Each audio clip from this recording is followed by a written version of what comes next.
Hallelujah. Once again, I welcome you all to this prophetic moment. Let's pray. Father, in the name of Jesus, Holy Spirit divine, we worship you for today. We thank you because you are with us. We thank you for your presence, for your ever-present help. Holy Spirit, take control in Jesus' name. Amen. Hallelujah. I will briefly be talking on Jesus, our hope for the future. Jesus, our hope for the future. Let me first of all start by reading the book of Jeremiah. Jeremiah chapter 31, verses 17. He says, "There is a hope in future, says the Lord, that your children shall come back to their own border." Verse 18, he said, "I have surely heard Ephraim booming himself. You have chastised me, and I was chastised. Like an untrained bull, restore me, and I will return for you at the Lord my God. And I will return for you at the Lord my God."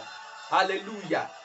God is trying to let us to know as a country, as an individual, that He's going to restore to us. He's going to give us a hope and a future. The Bible says that the plan and the purpose of God for us is of good, not of evil, saith the Lord. To give us a hope, to give us a future, to give us that brightness. If you look around what is happening now, you will notice that things are not seems to be the way they were. You will notice that the stronger nation is trampling down on the lesser, weaker nation. You will notice that things are not equally rated. You will notice that the poor is getting poorer, the rich is getting richer. In fact, there is nothing like middle class again in Africa. I want to let you to know that God is saying that He is going to give you a hope again. God is saying that He's going to restore all those things that you have lost. No wonder He says in His word, He says He will restore the year the caterpillars, the palmer worm, the locusts have eaten. And He says, "The glory in this latter earth shall be greater than the former." Say, "The glory of the latter rain shall be greater than the former." I want to let you to know that God has you in mind, and God has a plan for you. If we go to that same book of Jeremiah chapter 31, let's go to the verse 14. He said, "I will satiate thy soul of the priest with abundance, and my people shall be satisfied with my goodness, says the Lord." His people shall be satisfied.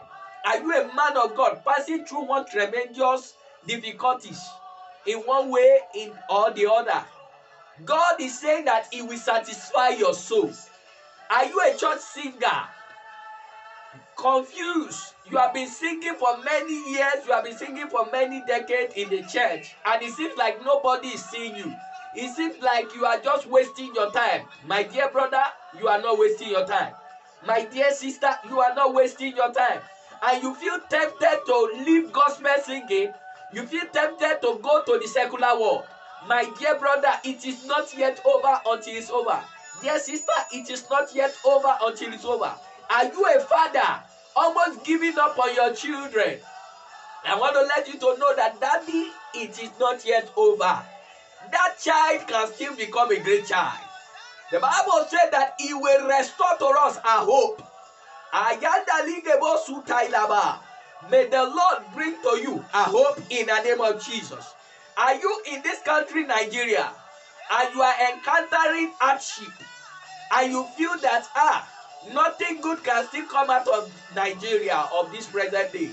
Yes, in all indices, but I want to let you to know that something good can still come out of this Nigeria, even in this time and this present. I want to let you to know that God is ready to give you a hope. He's ready to give you a future. He's ready to give you a plan. He's ready to empower you. A lot of people are making plans for plan B, but I want to let you to know that God is the only one that has the plan B. Man can plan the plan B. But it is only God that make the plan B successful. If God's hand is not in the plan B will not work. I want to let you to know that God is ready to satisfy your soul. Are you a pastor? You have been into ministry for 15 years or 30 years or 50 years thereabout. It seems like nobody is knowing your ministry. I want to let you to know that he who has called you is faithful. He is faithful to the end. And is faithful to keep his promise. He is faithful to keep his covenant.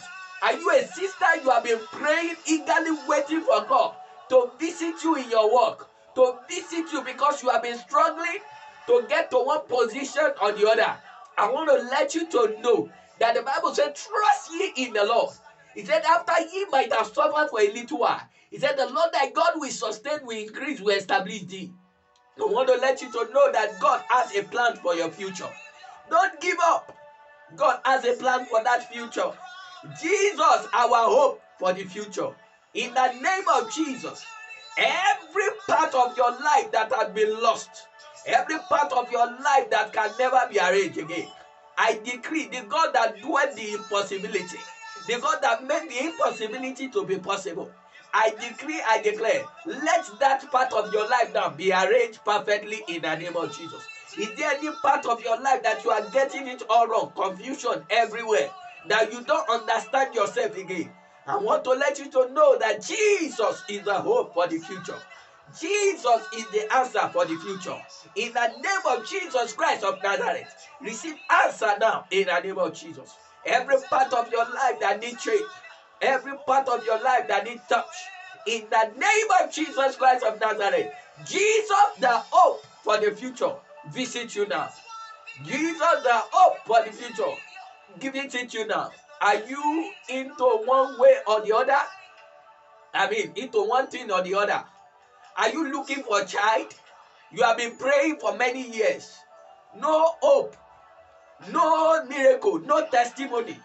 In fact, a lot of people that have gotten married before you got married, they have gotten testimony, but it's like you are still going from one church, one pastor to the other, and it gets to a stage that you are even tired.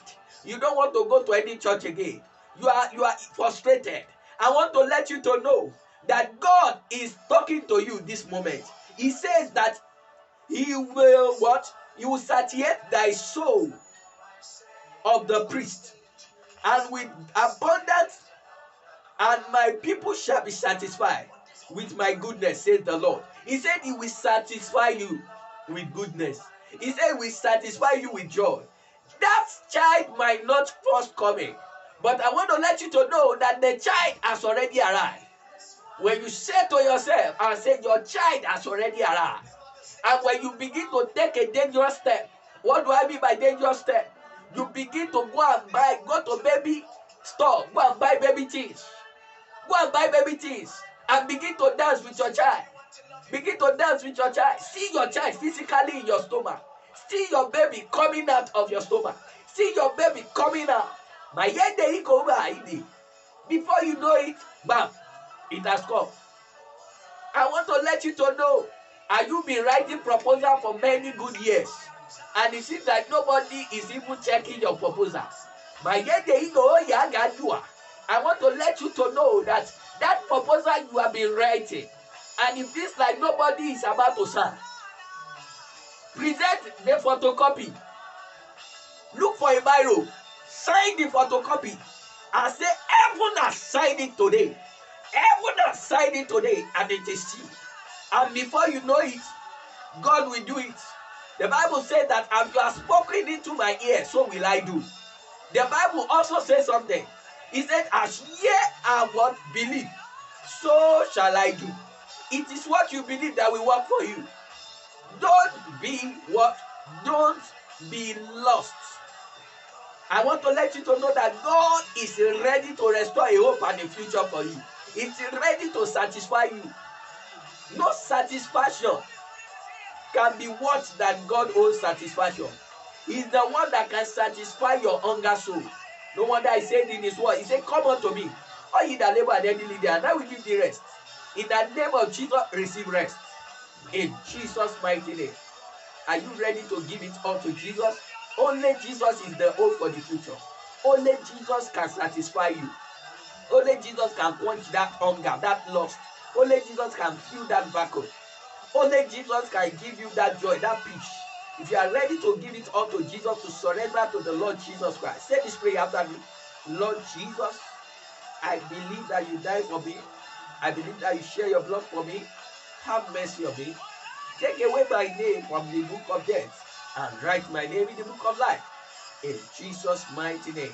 Amen. You can follow me on Facebook, Godwin Odularu. You can follow me on YouTube, Prophet Godwin Odularu. And you can follow me on Instagram, official/G-Great. And you are going to be greatly blessed. In Jesus' mighty name. You can join me next week and let your life produce a great result in the name of Jesus. You shall have a great testimony.